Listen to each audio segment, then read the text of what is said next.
Baik, eh, Bapak Ibu semua, kita mulai dari potensial short term ya. Bagaimana sih dampak dari coronavirus dalam global ekonomi? Jadi Bapak Ibu semua, peserta webinar, yang pertama kali diserang oleh coronavirus ini adalah supply side ya. Jadi dari sisi supply, bukan dari sisi demand, tapi dari sisi supply. Ini yang mengalami shock pertama kali itu adalah supply-nya.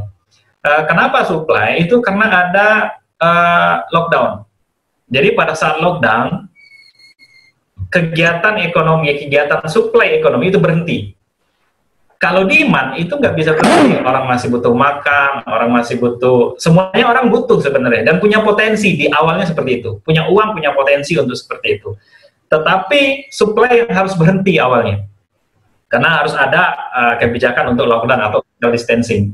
Nah, kalau supply ini berhenti, kalau supply ini bergeser ke kiri, ini agak teoritis dikit dulu, kenapa, nanti kita akan masuk ke yang realistisnya. Nah, kalau supply ini bergeser ke kiri, itu dampaknya adalah demand-nya akan berkurang nih. Quantity of supply-nya berkurang. Ya, jadi segini. Akibatnya kalau quantity supply-nya berkurang, itu pasti harganya naik. Dengan asumsi demand-nya tetap. Nah, ini yang terjadi di awal secara global dalam dunia ekonomi. Jadi secara global di mana saja negaranya itu mengalami supply shock. Nah, mereka terbatas secara supply sehingga akan mengurangi, mereduce jumlah barang dan jasa yang ada di negara itu. Dan itu akan meningkatkan harga-harga barang, kemudian jumlah supply yang ditawarkan juga akan berkurang. Nah, pada akhirnya, ini kalau kita teruskan, nanti dia akan membentuk titik keseimbangan baru di sini. Ya. Di titik yang ini. Ini akan membentuk titik keseimbangan baru, di mana demand-nya juga bergeser.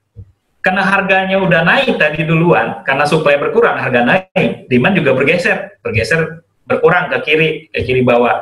Akibatnya apa? Dia akan membentuk titik keseimbangan baru, di mana P dan Q-nya ada di posisi yang baru. Nah, ini yang terjadi di dunia sekarang, di mana supply berkurang, demand juga berkurang.